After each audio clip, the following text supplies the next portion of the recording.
Hello, everyone. Welcome back to Artificial Fluency. Before we start today's lesson, I want you to think about yesterday. What was the first thing you did when you woke up? Did you brush your teeth, make coffee, check your phone? Here's something interesting. We all do these everyday activities, but do you know how to talk about them naturally in English? Today, we're going to explore the beautiful world of everyday English, the phrases, vocabulary, and expressions you need to describe your daily life with confidence. By the end of this lesson, you'll know exactly how to talk about routines, cooperation with others, learning new skills, and finding happiness in simple moments. So, grab a cup of tea or coffee, get comfortable, and let's dive into the English of everyday life. Today's lesson is special because we're going to learn English the way native speakers actually use it, through real-life situations and daily activities. We'll cover 4 main areas. First, we'll talk about daily routines and planning, how to describe your day from morning to night. Second, we'll explore cooperation and teamwork, the English you need when working with family, friends, and neighbors. Third, we'll discuss learning and skill development, how to talk about hobbies, practice, and improving yourself. And finally, we'll look at finding joy in simple moments, the vocabulary for describing happiness and well-being in everyday activities. Teaching note. Notice how I said, grab a cup of tea or coffee in the introduction. This is a very natural, informal way to say get or take. Native speakers often use grab for quick actions like grab your keys, grab some lunch, or grab a drink. If you liked this lesson, don't forget to hit the like button, comment, and subscribe to the channel so you can keep improving your English with us. Let's start with something we all do every day, our morning routine. Listen to this story about John. John wakes up at 6:30 a.m. every morning. This routine allows him to have time for everything without feeling rushed. Teaching note. Without feeling rushed is a very useful phrase. Rushed means hurried or stressed about time. You can say, I don't want to feel rushed, or take your time, don't feel rushed.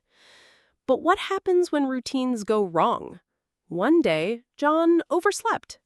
But listen to his wife Maria's response. It's okay, John. We can have a quick breakfast together and then leave. This shows us something important about English and about life. When things don't go as planned, we stay positive. Maria didn't say, you're late, or this is a problem. She said, it's okay, and offered a solution. Key morning routine phrases. I wake up at, not I wake up in. I have time for everything. Without feeling rushed. It's okay. For when things go wrong. We can have a quick breakfast. Teaching note. We say wake up at 6:30, not wake up in 6:30. For specific times, we always use at. We use in for parts of the day, in the morning, in the evening. Now let's talk about planning activities. Smart people make lists. Listen to Alex. Alex uses a list for groceries. He needs to remember rice, vegetables, milk, and bread. Later, Maria discovered something even better. This app is very useful. We saved a lot of time today. And John agreed. Yes, technology makes life easier when we plan properly. Planning vocabulary. Make a list, not do a list. I need to remember. This app is very useful. We saved a lot of time. Technology makes life easier when we plan properly. Teaching note: save time is different from save money. When we save time, it means we do something faster or more efficiently. This shortcut saves me 10 minutes, or online shopping saves time. Let's look at travel planning. Michael had a great train journey because he arrived at the station early, checked the schedule, and bought his ticket. The result? His journey was smooth and stress-free. Travel planning phrases: arrive at the station early, check the schedule, buy a ticket, smooth and stress-free, leave early for work. When John and Maria planned a country trip, Maria observed planning everything in advance made the trip enjoyable. John agreed, yes, preparation always helps. Key learning points for routines: use at for specific times, make a list, not do a list, save time equals do something more efficiently, and in advance means before something happens. Now let's talk about one of the most beautiful aspects of daily life: working together with others. Cooperation makes everything easier and more enjoyable. Let's start with household chores. Listen to Lisa and David. Lisa and David vacuumed the carpet, dusted the shelves, and cleaned the windows together. David said, "Cleaning together makes the task less boring." Teaching note: dust, as a verb, means to clean dust from surfaces. Vacuum is both a noun, the machine, and a verb, the action. We say vacuum the carpet or do the vacuuming. Here's Daniel helping Anna. Daniel helped Anna carry heavy grocery bags from the car to the kitchen. Anna was grateful, and Daniel replied, "Helping each other is part of living together." Cooperation phrases for household tasks: work together, or do something together, makes the task less boring, help someone carry something, helping each other is part of, it's easier with your help.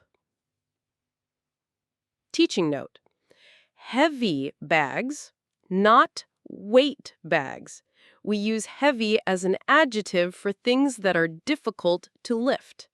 This box is heavy, or these bags are too heavy for me. Let me share another beautiful example.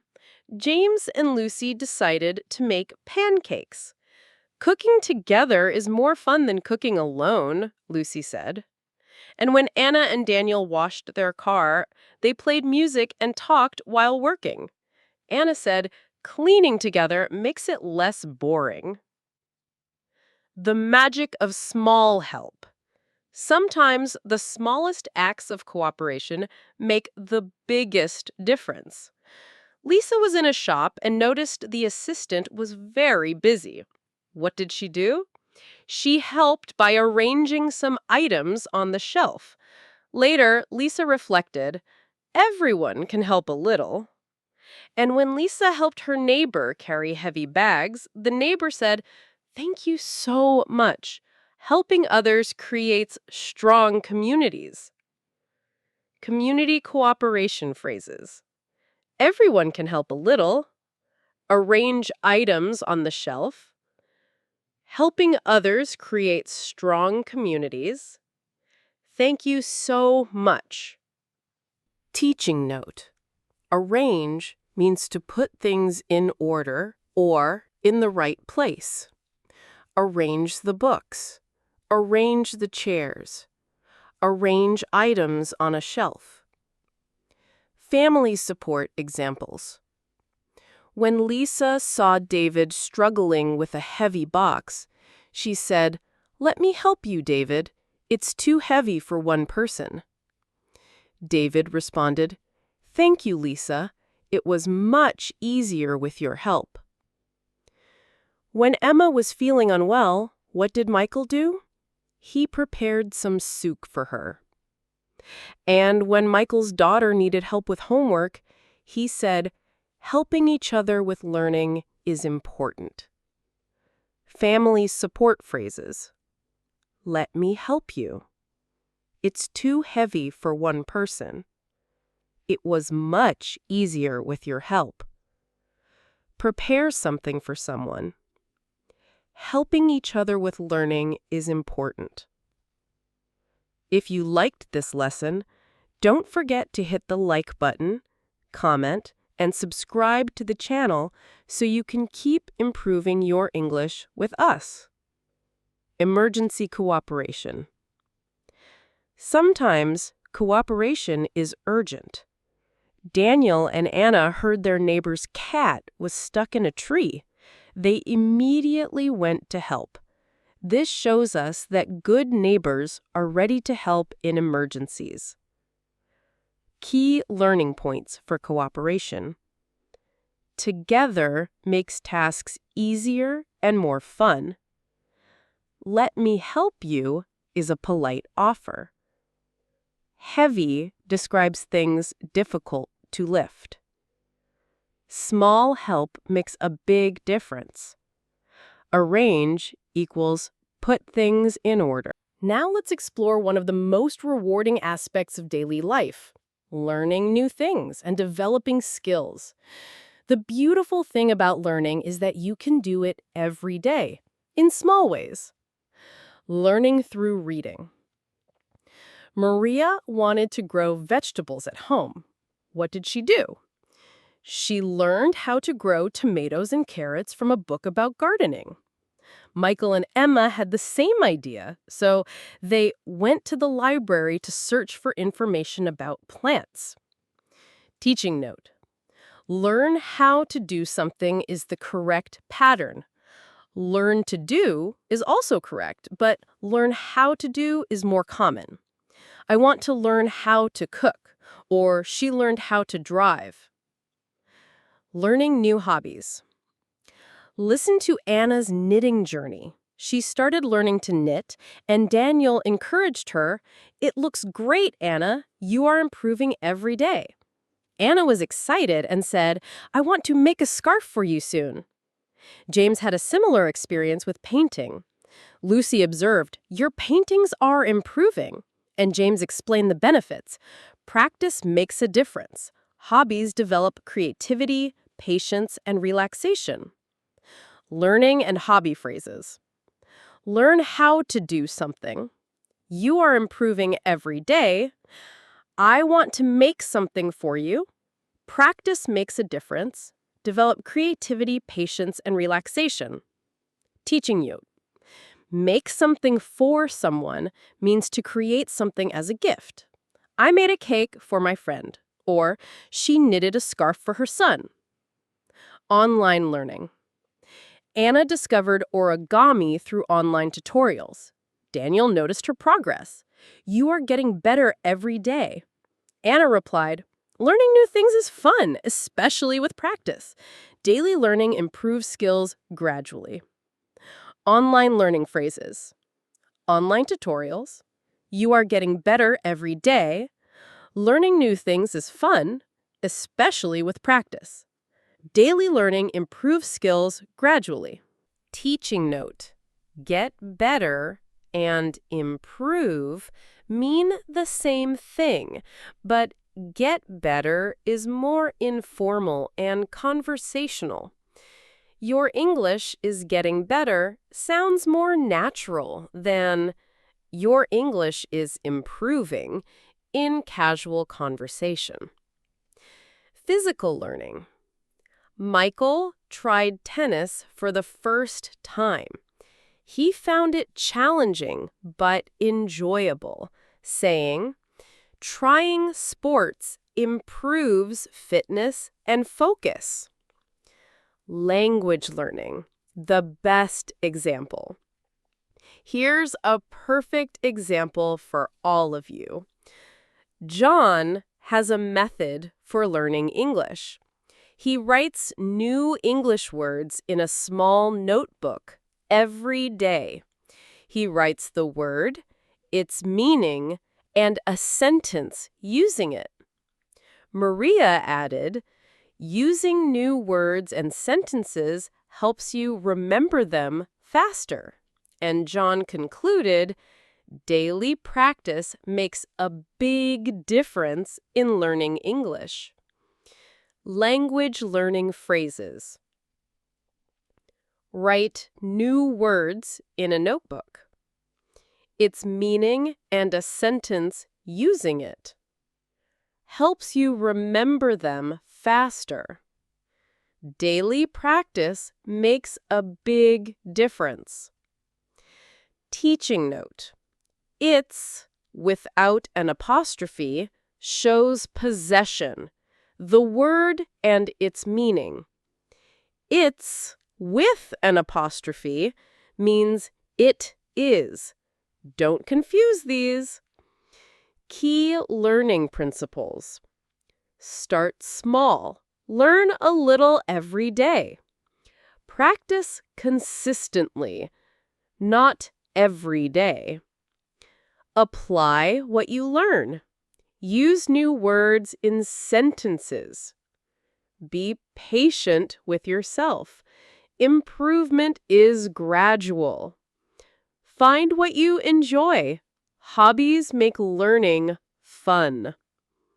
Learning encouragement phrases. You are improving every day. Practice makes a difference. Learning new things is fun.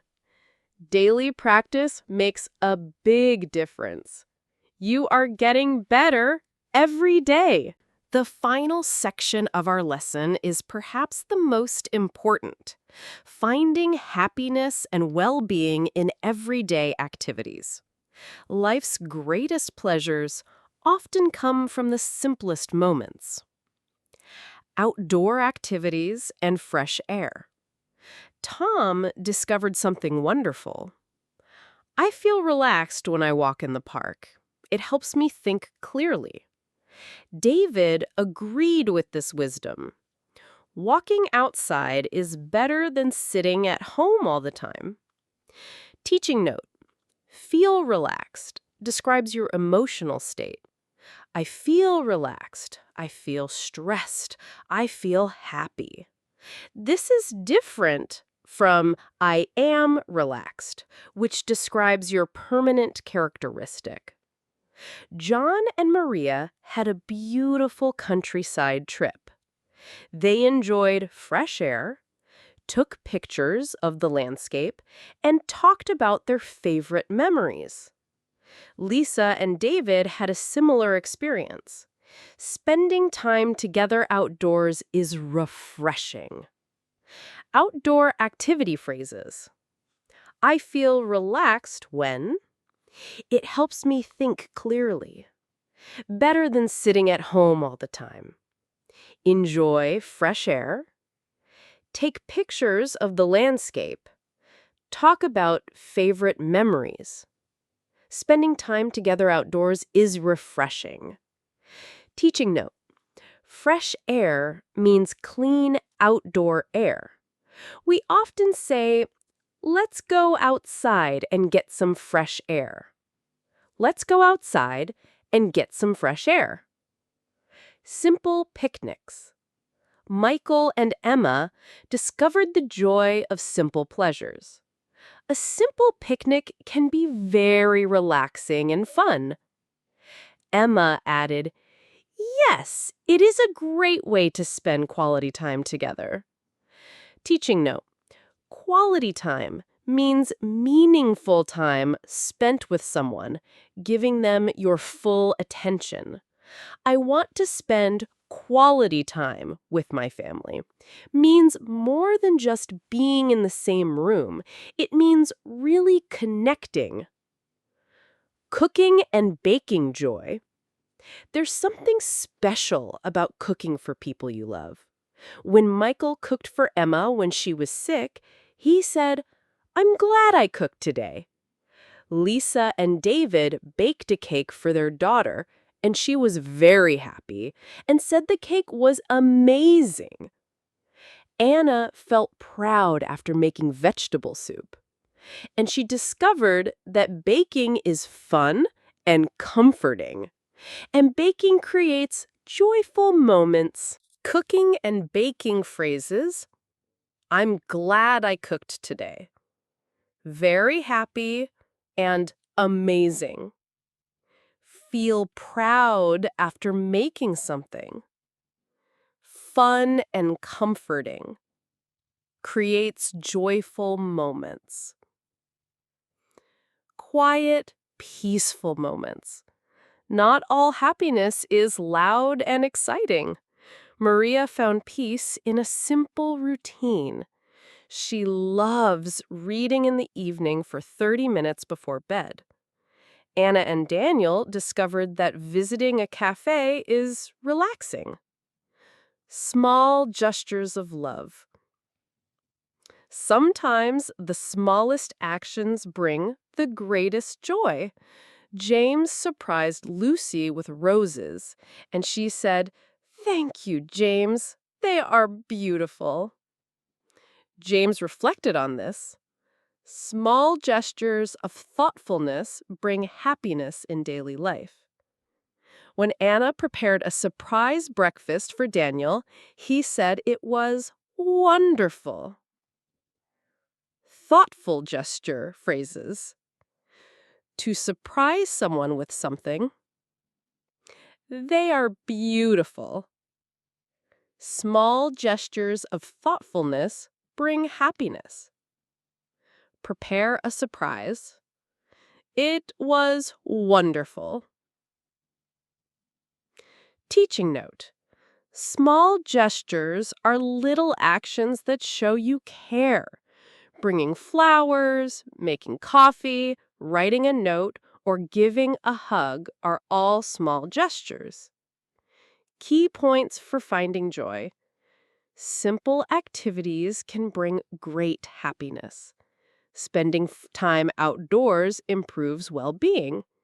Cooking for others is an act of love. Quiet moments are important too. Small gestures make a big difference.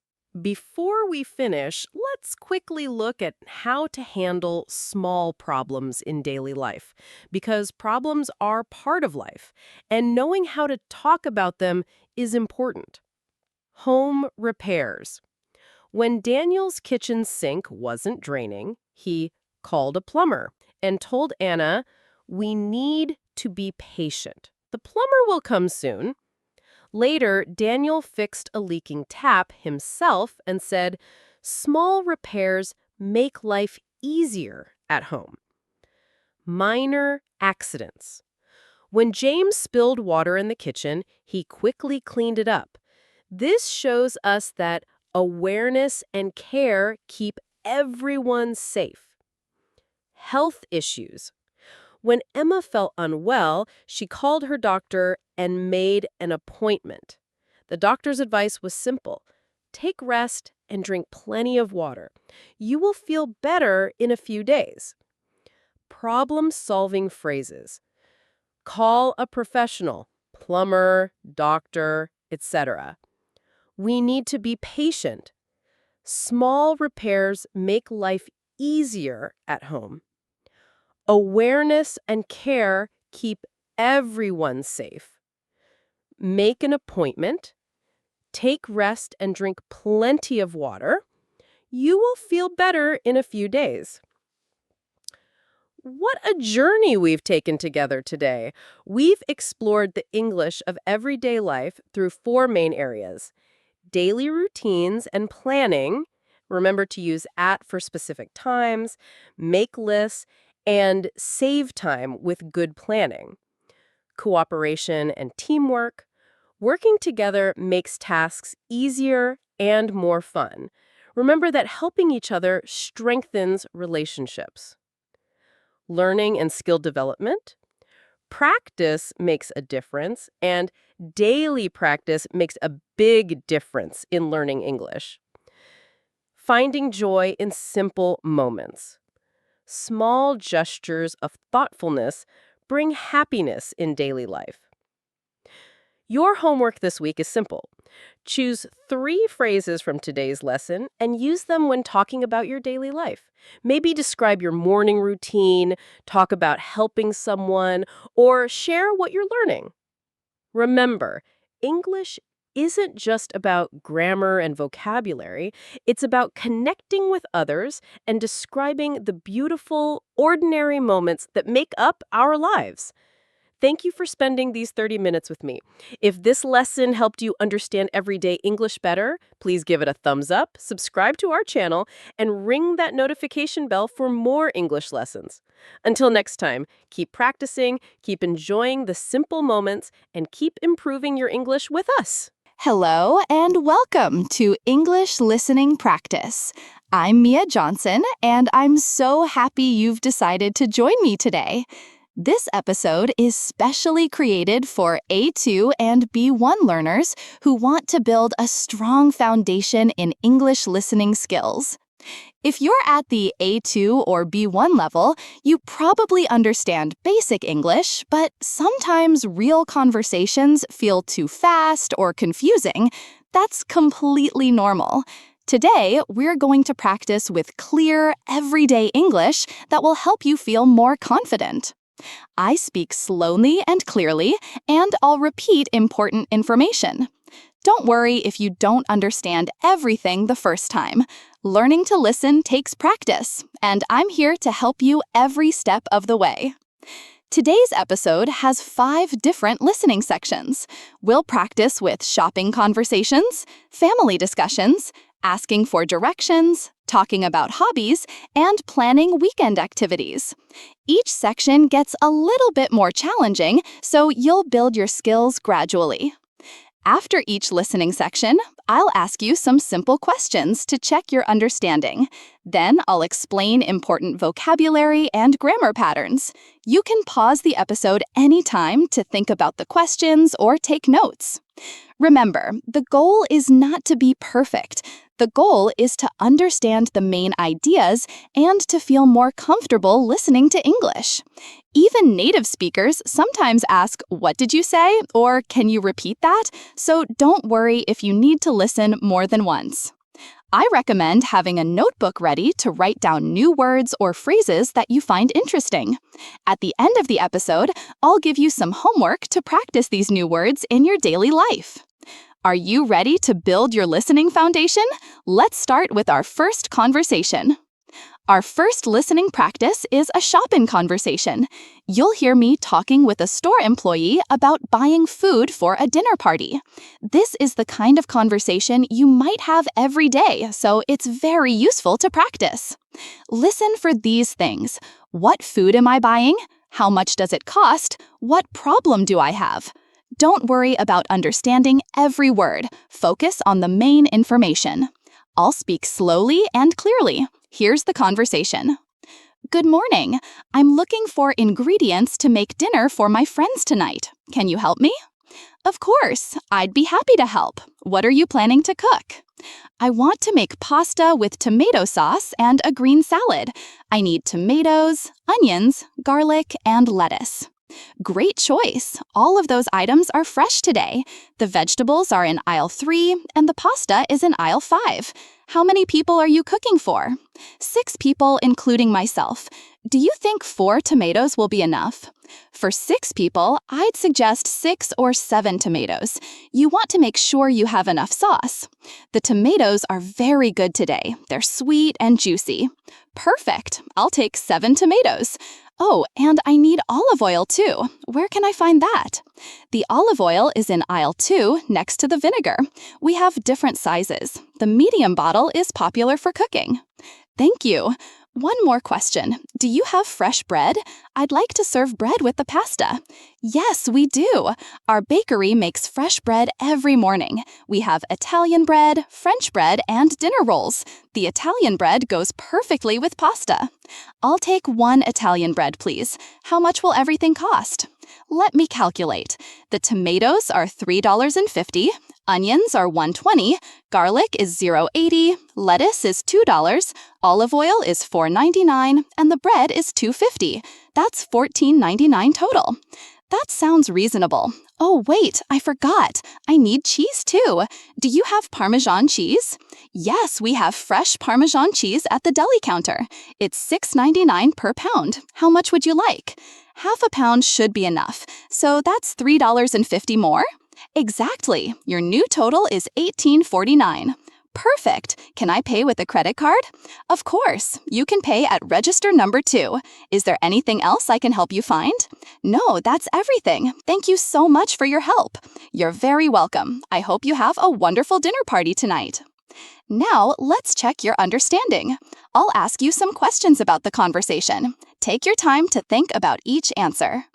Question 1. What is the customer planning to cook?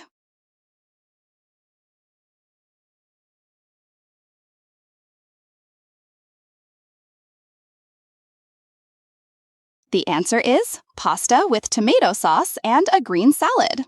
Question 2. How many people will eat the dinner?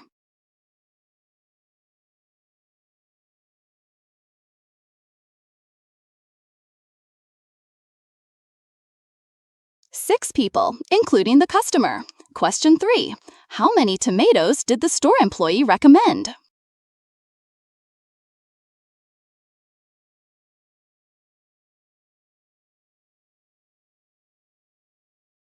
Six or 7 tomatoes. The customer decided to buy 7.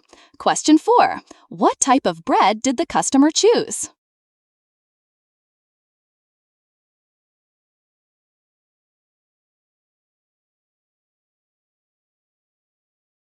Italian bread, because it goes perfectly with pasta. Question 5. What did the customer forget to buy at first?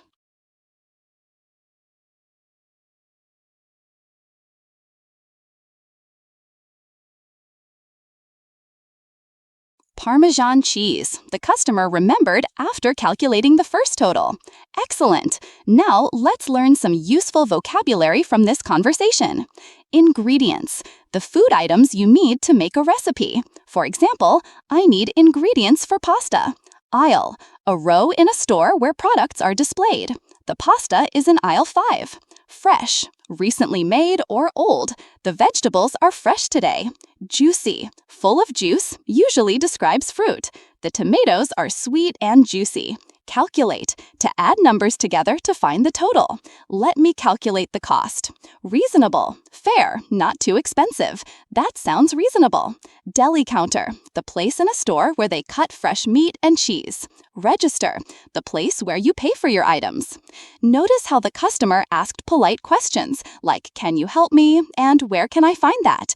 These are very useful phrases for shopping. The store employee was helpful and gave extra information, like the Italian bread goes perfectly with pasta. This shows good customer service.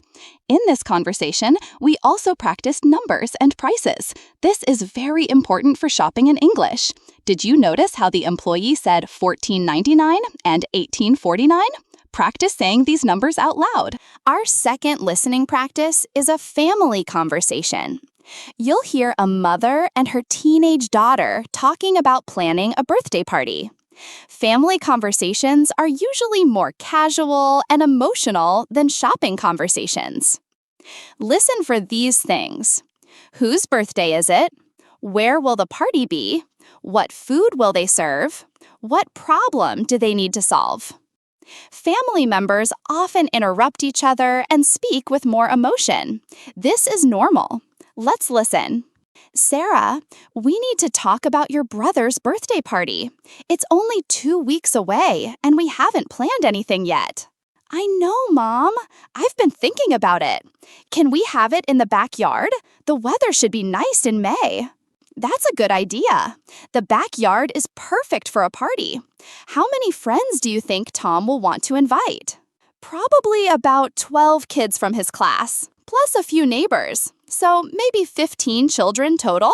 15 children? That's a lot. We'll need to plan the food carefully. What kind of cake does Tom like? He loves chocolate cake. Remember last year when Grandma made that amazing chocolate cake with chocolate frosting? He ate 3 pieces. Oh, yes, I remember. But Grandma lives far away now. Should we buy a cake from the bakery, or should we make one ourselves? Can we make it ourselves? I want to help. We could make it together on Saturday morning. That sounds like fun. We'll need to go shopping for ingredients on Friday. What about decorations? Tom's favorite colors are blue and green. We could get balloons and streamers in those colors. Oh, and we need a happy birthday banner. Good thinking. What about games and activities? We need to keep 15 children busy for 2 hours. We could set up different activity stations in the backyard, maybe a painting station, a games area, and what about a treasure hunt? A treasure hunt sounds exciting, but that might be too complicated. Remember, these are 7-year-old children. You're right. Maybe we should keep it simple. What about musical chairs and freeze dance? Kids love those games. Perfect. Those are easy to organize. Now, what about the weather? What if it rains? Oh no, I didn't think about that. We can't fit 15 children in our living room. Don't worry, honey. We can rent a small tent for the backyard. It's not expensive, and then we won't worry about the weather. That's a great solution. Should we call the rental company today? Yes, let's do that. I'll call them this afternoon. You know what? I think this is going to be the best birthday party ever. I hope so. Tom is going to be so surprised and happy. He's lucky to have such a caring sister. Now, let's make a shopping list for the cake ingredients. Now, let's check your understanding of this family conversation. Question 1. Whose birthday party are they planning? Tom's birthday party. Tom is Sarah's brother. Question 2. Where do they want to have the party? In the backyard. Question 3. How many children will they invite? About 15 children, 12 from Tom's class plus some neighbors. Question 4. What kind of cake does Tom like? Chocolate cake. He loves chocolate cake with chocolate frosting. Question 5. What is their solution for bad weather? They will rent a small tent for the backyard. Great job! Let's learn some family conversation vocabulary. Backyard, the area behind a house, usually with grass. Let's have the party in the backyard. Frosting, the sweet covering on top of a cake, also called icing. Decorations, things you use to make a party look nice, like balloons and streamers. Banner, a long sign with words on it, like Happy Birthday. Activity stations, different areas with different games or activities. Treasure hunt, a game where you look for hidden objects. Musical chairs, a game where children walk around chairs and sit when the music stops. Freeze dance, a game where children dance and stop moving when the music stops. Rental company, a business that lets you borrow things for money. Caring, showing love and concern for someone. Did you notice how the mom and daughter showed their feelings? Sarah was excited, and the mom was caring, but also practical. They solved problems together, like what to do if it rains. Family conversations often include planning and problem solving. They also show emotions more than business conversations. This is normal in English. Our third listening practice is about asking for directions. This is a very common situation when you visit a new place.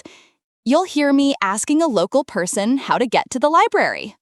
Listen for these things. Where do I want to go? What landmarks does the person mention? How long will it take to walk there? Direction conversations can be tricky because they include a lot of location words like left, right, straight, and corner. Let's practice. Excuse me, I'm sorry to bother you. I'm looking for the public library. Do you know where it is? Oh, yes, the library. It's not too far from here. Are you walking or driving? I'm walking. I'm staying at the hotel down the street. Perfect. It's about a 10-minute walk. Let me give you directions. First, walk straight down this street for about 3 blocks. Okay, straight down this street for 3 blocks. Got it. When you reach the big intersection with the traffic light, turn left. You'll see a coffee shop on the corner. That's Cafe Luna. Turn left at the coffee shop. What's the name again? Cafe Luna. It has a bright yellow sign, so it's easy to see. Great. What do I do after I turn left? After you turn left, walk for about 2 more blocks. You'll pass a small park on your right side and a post office on your left side. A park on the right, post office on the left. Then what? Then you'll come to another intersection. The library is right there on the corner. It's a big brick building with white columns in front. A brick building with white columns. That sounds easy to recognize. Yes, you can't miss it. There's also a big sign that says Public Library in blue letters. Perfect. Let me repeat the directions to make sure I understand. Walk straight for 3 blocks. Turn left at Cafe Luna, walk 2 more blocks past the park and post office, and the library is on the corner. Exactly right. You're a good listener. The library is open until 8 p.m. today, so you have plenty of time. Thank you so much. You've been very helpful. You're welcome. I hope you find what you're looking for at the library. I'm sure I will. Have a great day. You too. Enjoy your visit to our city. Now, let's check your understanding of this directions conversation. Question 1. How long will it take to walk to the library? About 10 minutes. Question 2. What should I do at the first intersection? Turn left at the coffee shop, Cafe Luna. Question 3. What will I see on the way to the library? A small park on the right and a post office on the left. Question 4. What does the library look like? A big brick building with white columns in front and a blue sign. Question 5. What time does the library close? 8 p.m. Excellent! Let's learn some direction vocabulary. Intersection, where 2 streets meet and cross each other. Traffic light, the red, yellow, and green lights that control traffic.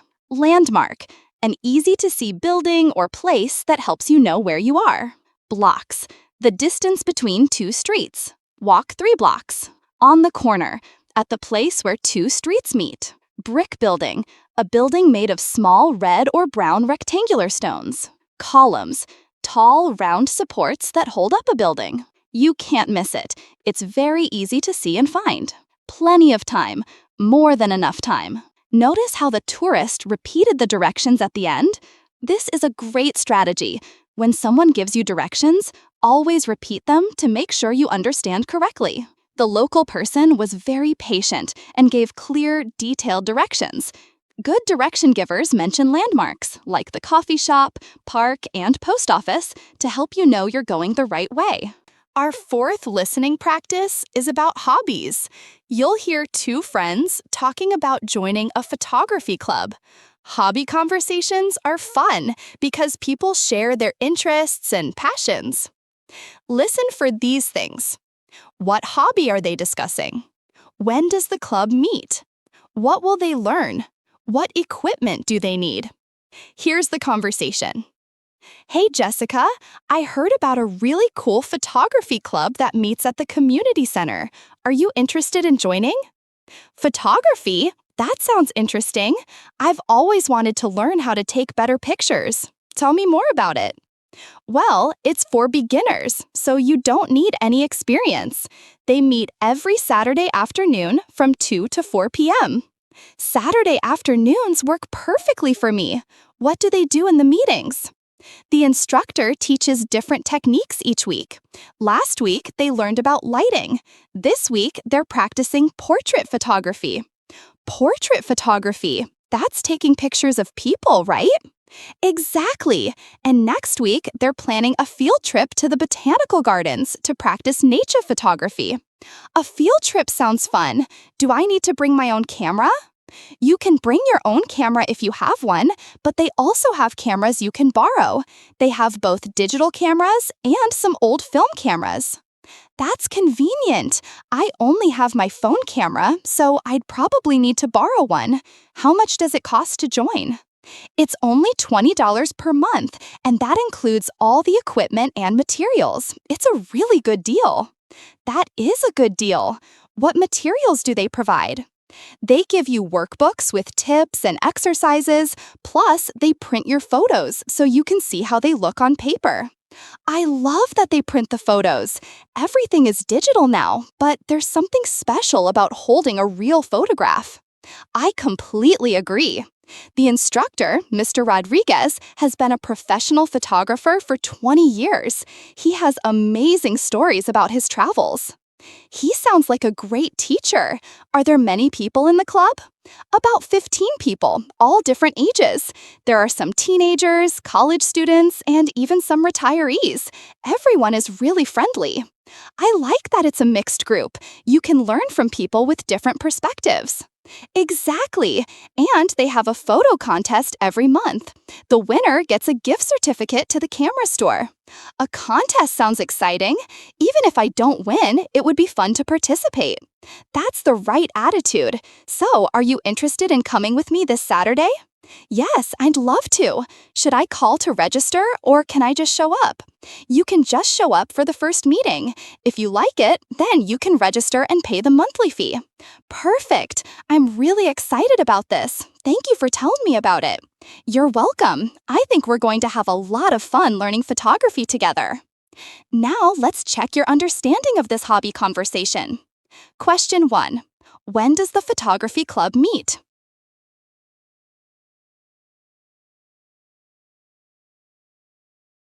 Every Saturday afternoon from 2 to 4 p.m. Question 2. What are they learning this week?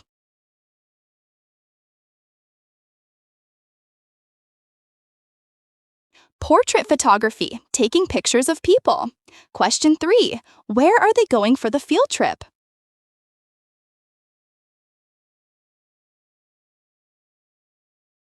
To the botanical gardens to practice nature photography. Question 4. How much does it cost to join the club?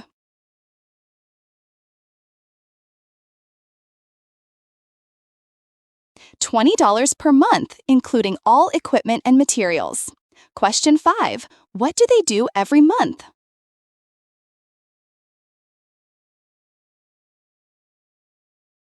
They have a photo contest, and the winner gets a gift certificate to the camera store. Great job! Let's learn some hobby vocabulary. Community center, a public building where people can meet and do activities together. Techniques, special methods or ways of doing something.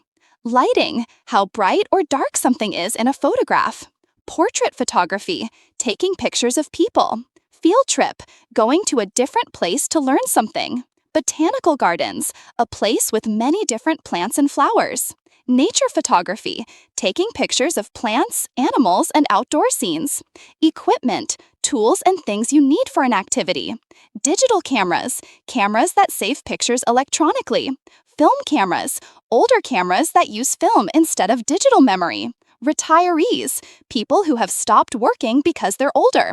Mixed group, people of different ages and backgrounds. Perspectives, different ways of seeing and thinking about things.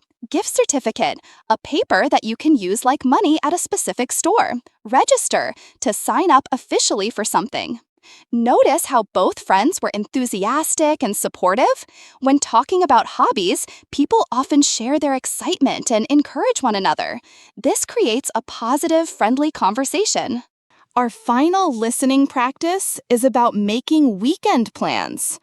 You'll hear two roommates trying to decide what to do on Saturday. This type of conversation happens all the time between friends and family members.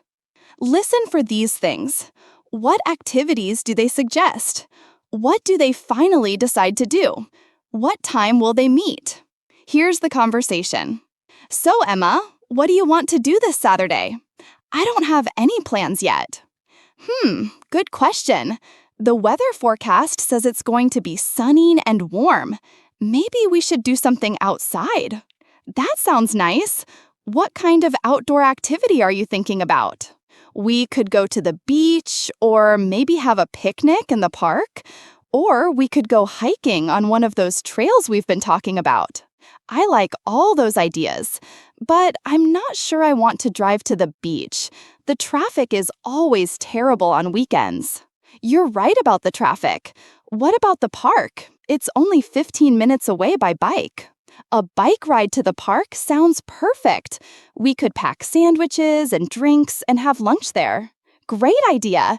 I haven't been on a picnic in months. Should we invite anyone else? What about our neighbor Jake? He's always complaining that he doesn't get enough exercise. Good thinking. And maybe Sarah from work. She loves outdoor activities. Perfect. So that's 4 people. We'll need to pack enough food for everyone. I can make sandwiches for everyone. What else should we bring? Let me think. We'll need drinks, some fruit, maybe some chips or cookies. Oh, and don't forget a blanket to sit on. A blanket, definitely. And we should bring a frisbee or a ball to play with. A frisbee is a great idea. What time should we meet? How about 11 a.m.? That gives us time to prepare everything in the morning.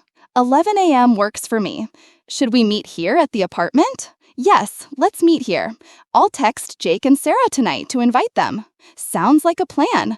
I'm really looking forward to this. It's going to be a fun day. Me too. There's nothing better than good friends, good food, and nice weather. Now let's check your understanding of this weekend planning conversation. Question 1. What will the weather be like on Saturday?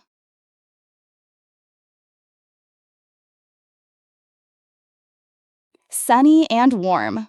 Question 2. Why don't they want to go to the beach?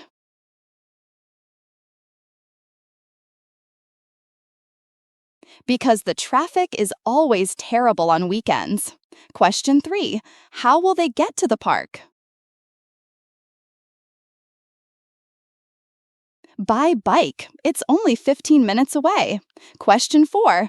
Who will they invite to join them? Their neighbor Jake and Sarah from work. Question 5. What time will they meet? 11 a.m. at the apartment. Excellent! Let's learn some weekend planning vocabulary. Weather forecast, a prediction about what the weather will be like. Outdoor activity, something you do outside. Trails, paths for walking or hiking in nature. Traffic, cars on the road. Picnic, eating a meal outside, usually in a park.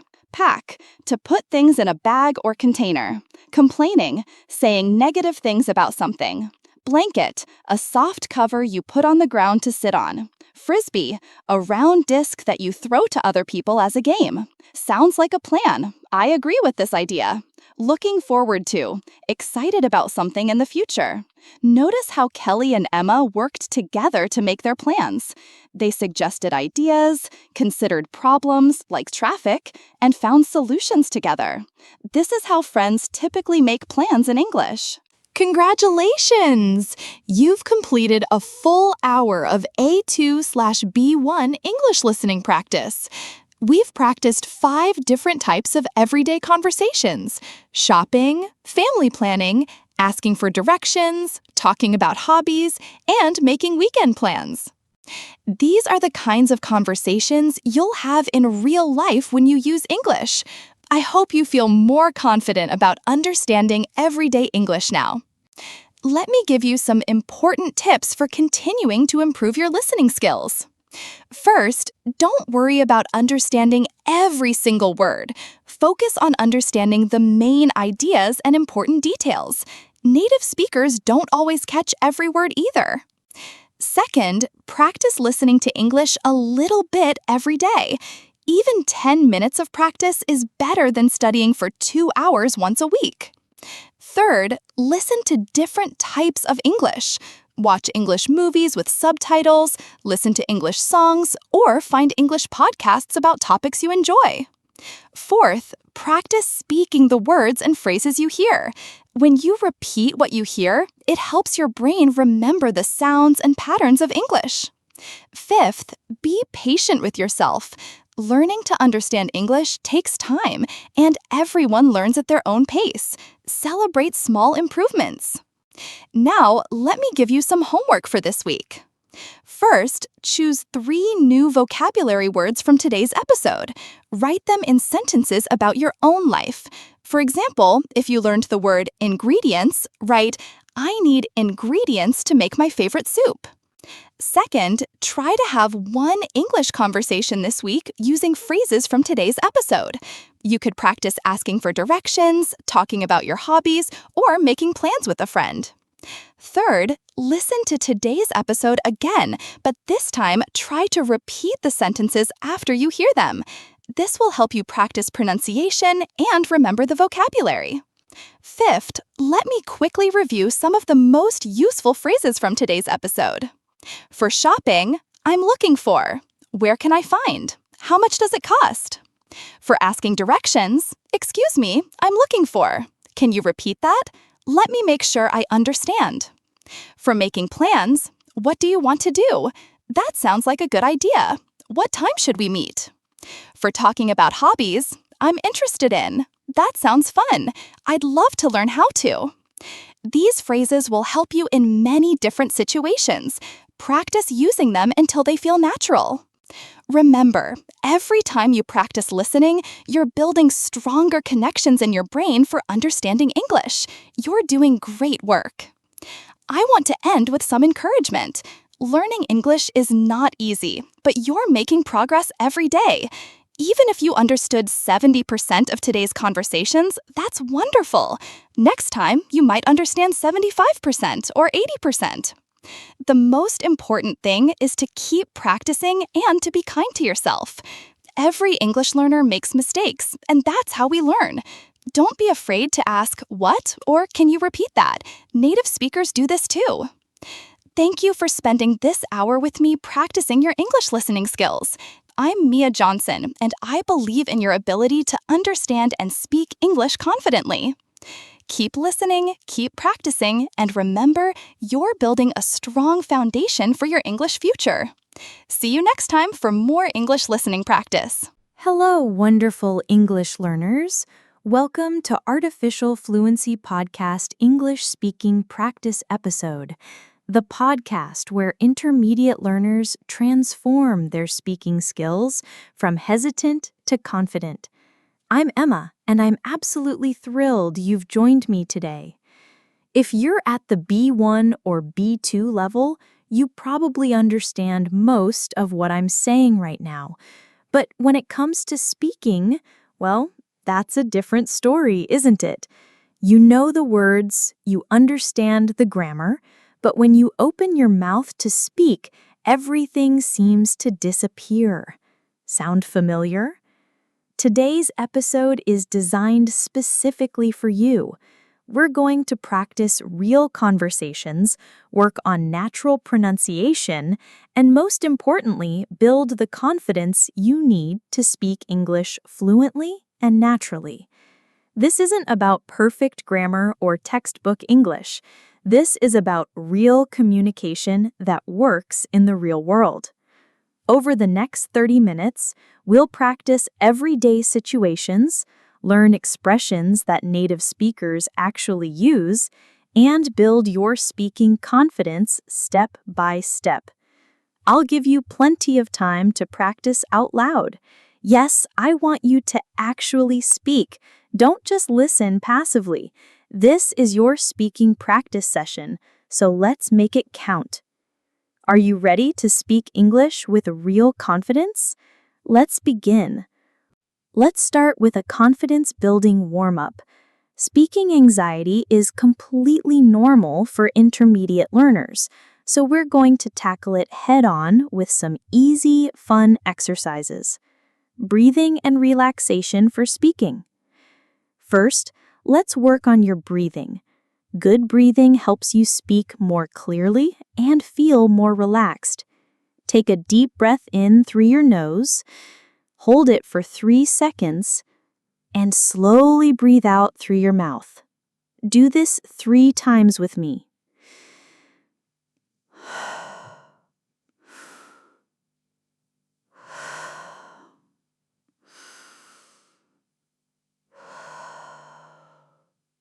Perfect. Remember, relaxed speakers are confident speakers. Tongue twisters for warm-up. Now let's warm up your mouth muscles with some fun tongue twisters. Don't worry about being perfect. This is just to get your mouth moving and build confidence. She sells seashells by the seashore. Say it with me slowly first. She sells seashells by the seashore. Now a bit faster. She sells seashells by the seashore. Red leather, yellow leather. Slowly. Red leather, yellow leather. Faster. Red leather, yellow leather. Great job! Your mouth is now ready for clear, confident speaking. Positive affirmations for speaking.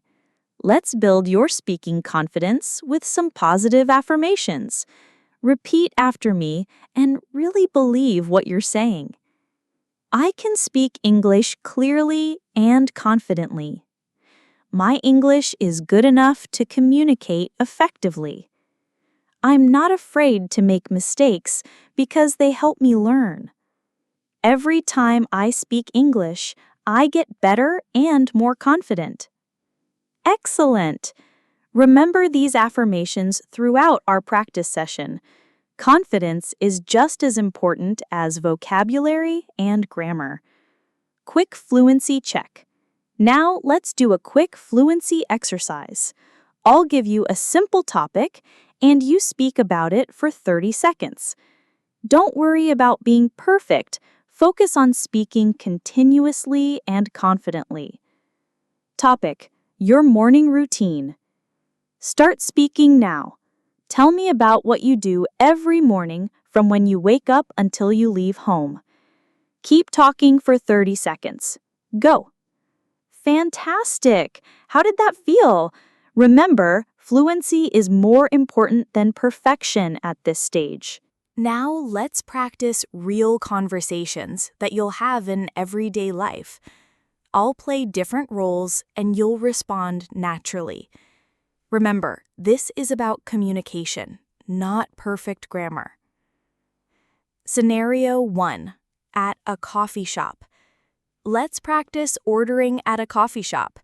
This is a common situation where you need to speak clearly and confidently. Good morning. Welcome to City Coffee. What can I get for you today? Remember to be polite and clear. You might say something like, "Good morning. I'd like a large cappuccino, please."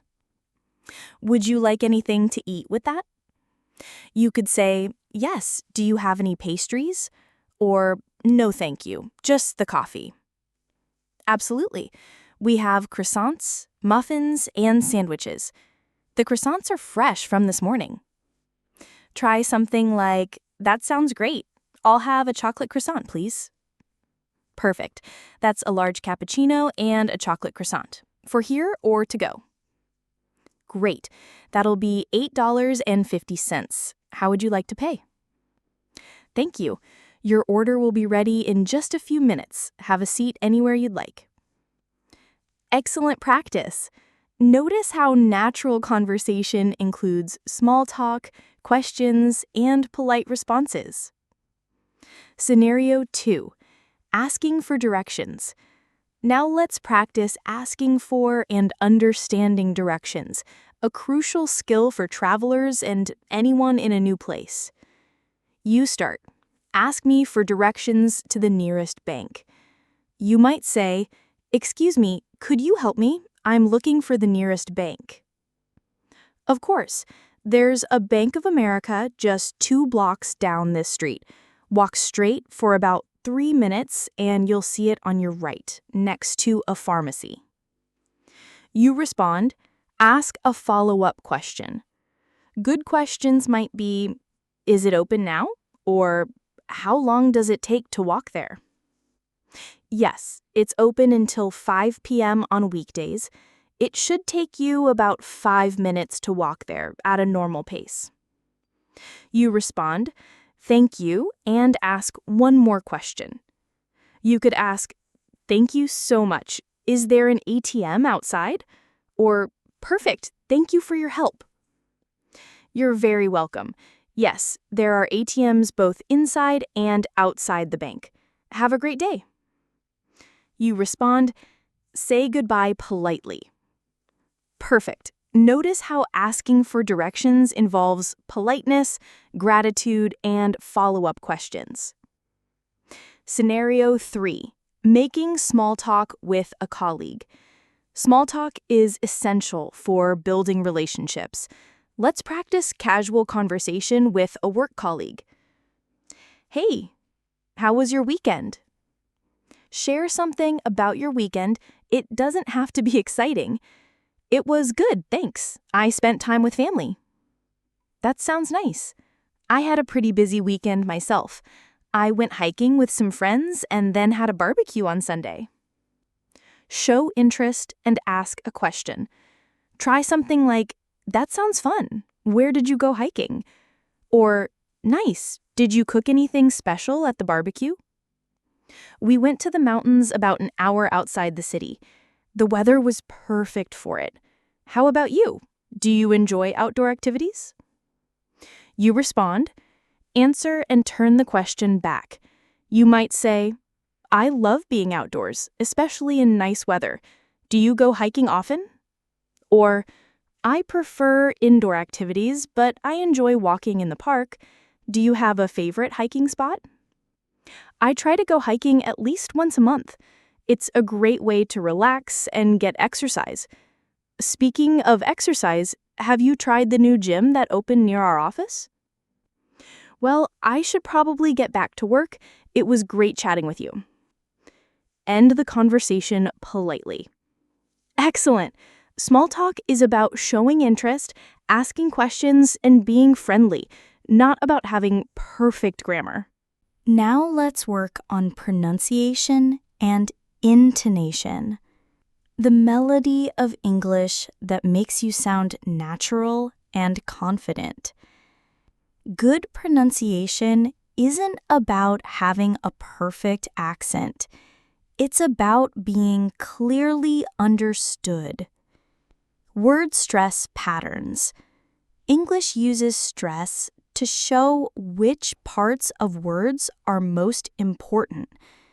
Getting stress wrong can make words hard to understand, even if your individual sounds are correct. Let's practice some common stress patterns.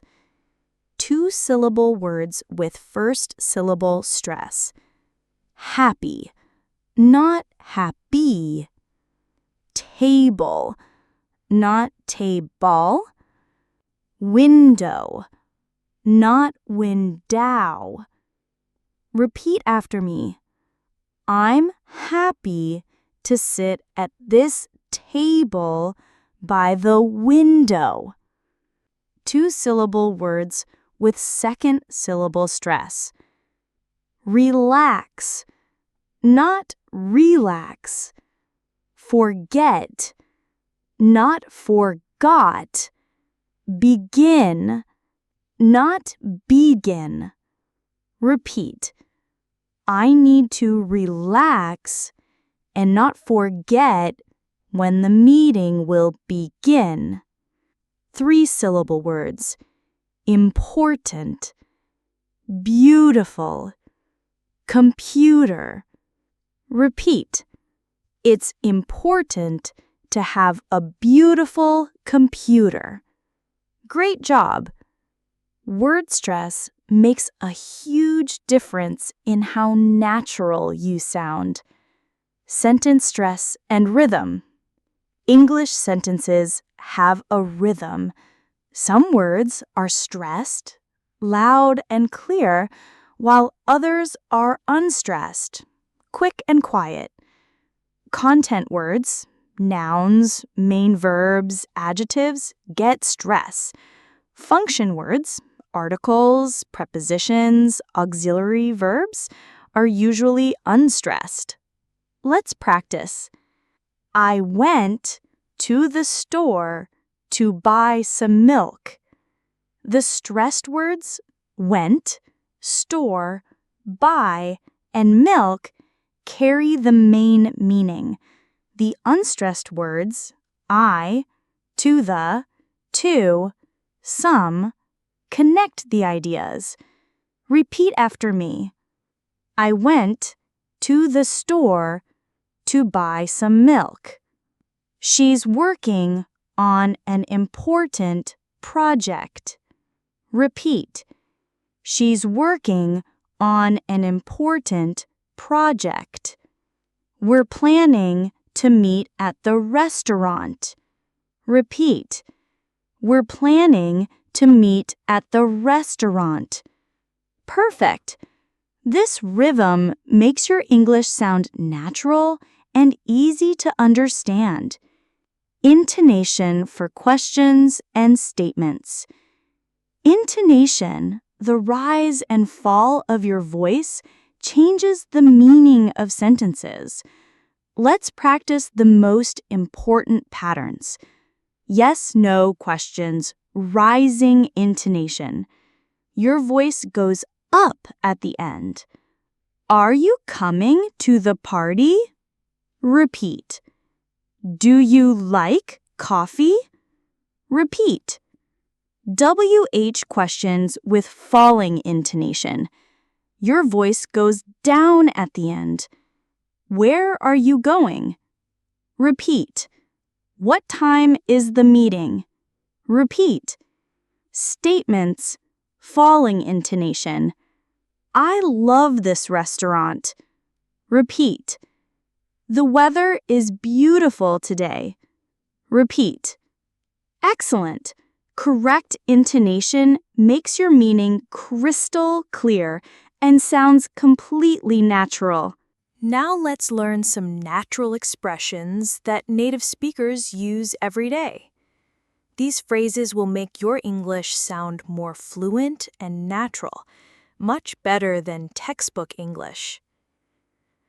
Agreeing and disagreeing naturally. Instead of always saying, I agree or I disagree, let's learn more natural ways to express agreement and disagreement. Natural ways to agree. Absolutely. Strong agreement. You're right about that. That's exactly what I think. I couldn't agree more. Practice situation. I say, the weather has been amazing this week. You agree naturally. Natural ways to disagree politely. I see your point, but that's one way to look at it, but I'm not so sure about that. Actually, I think practice situation.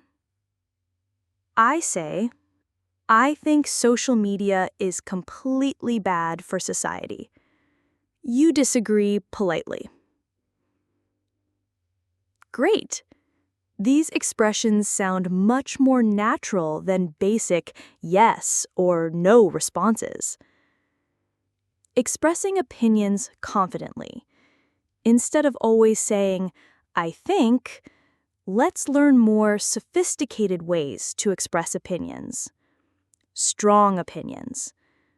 I'm convinced that, in my opinion, I strongly believe that, from my perspective, softer opinions. It seems to me that I tend to think that, I have a feeling that, my impression is that, Practice.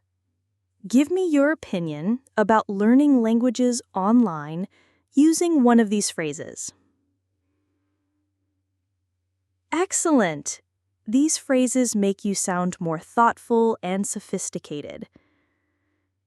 Conversation fillers and natural flow.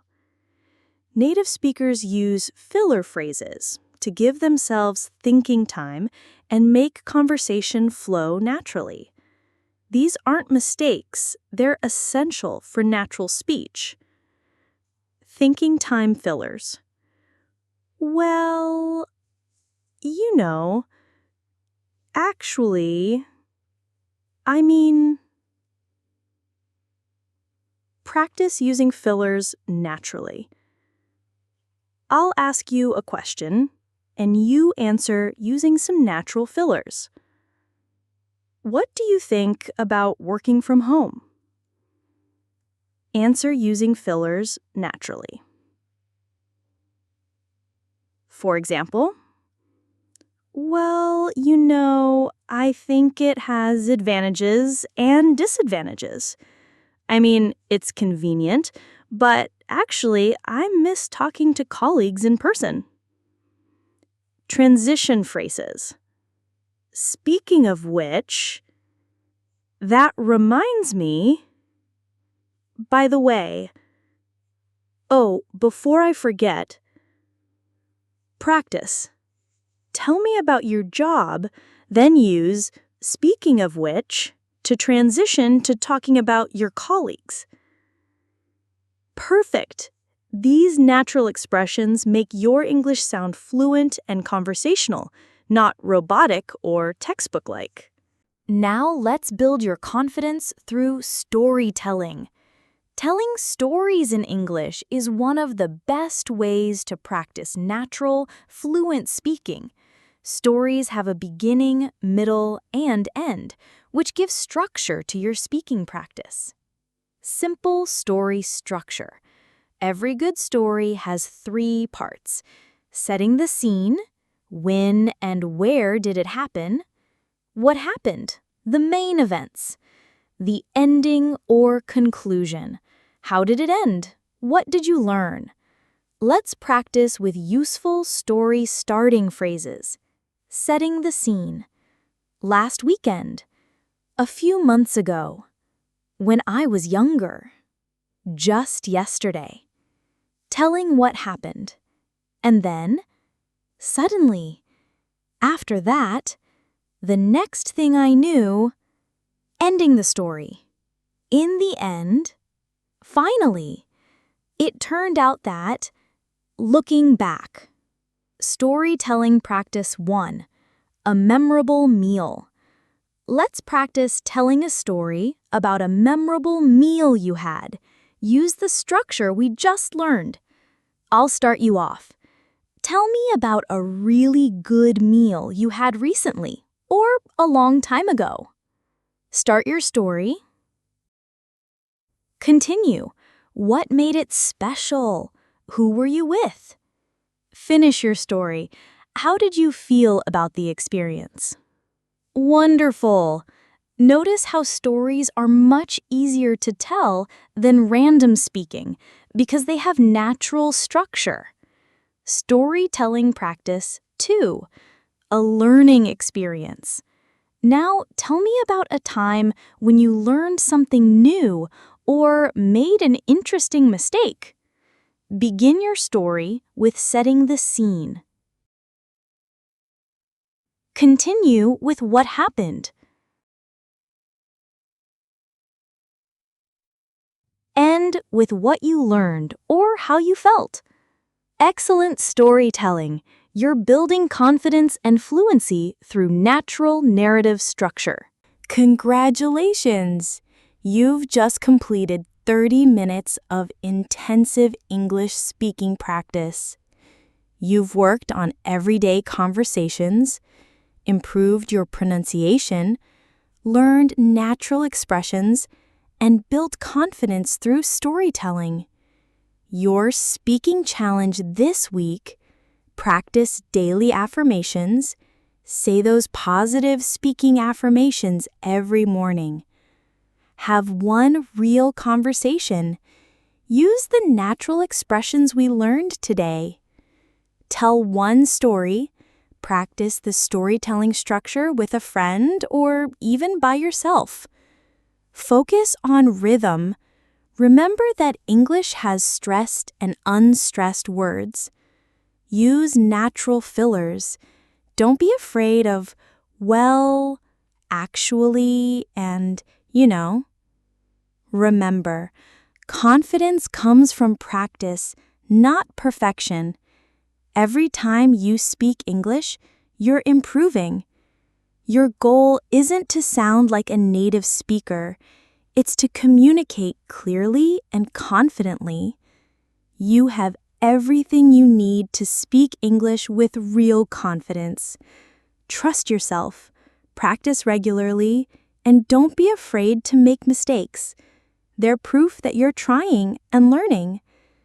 Thank you for practicing with me today. Keep speaking, keep practicing, and keep building that confidence. I believe in you, and I know you can achieve your English speaking goals. Until next time, speak English with pride and confidence. You've got this.